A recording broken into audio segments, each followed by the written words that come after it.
முன்னாள் முதல்வர் பேரறிஞர் அண்ணாவின் நினைவு தினத்தை முன்னிட்டு அம்மா மக்கள் முன்னேற்ற கழகம் சார்பில் மாநகர மாவட்ட செயலாளர் டேனியல் சாலமன், வடக்கு மாவட்ட செயலாளர் பூலோக பாண்டியன், தெற்கு மாவட்ட செயலாளர் பொன்ராஜ் ஆகியோர் அண்ணாவின் சிலைக்கு மாலை அணிவித்து மரியாதை செலுத்தினர். பேரறிஞர் அண்ணாவின் 56வது நினைவு தினம் இன்று அனுசரிக்கப்படுகின்றது. இதனை முன்னிட்டு அண்ணாவின் சிலைக்கு மாலை அணிவித்து மரியாதை செலுத்த அம்மா மக்கள் முன்னேற்ற கழக பொதுச் செயலாளர் டிடிவி தினகரன் உத்தரவிட்டுள்ளார்.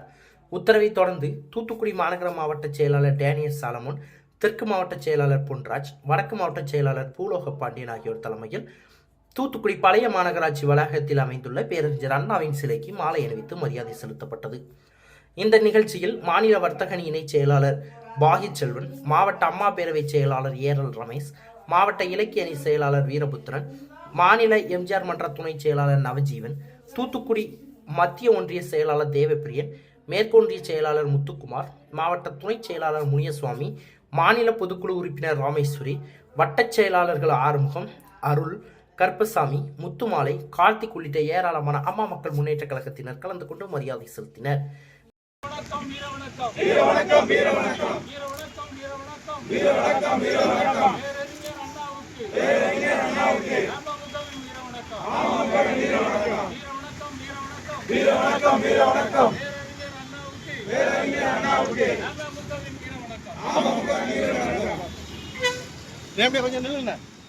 முன்னதாக புதியதாக நியமிக்கப்பட்ட மாநகர மாவட்ட செயலாளர் டேனியல் சாலமன் மற்றும் பூலோக பாண்டியன், பொன்ராஜ் ஆகியோருக்கு கட்சி நிர்வாகிகள் சாலை அணிவித்து உற்சாக வரவேற்பு அளித்தனர்.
பெல் பட்டனையும் கிளிக் செய்யுங்கள்.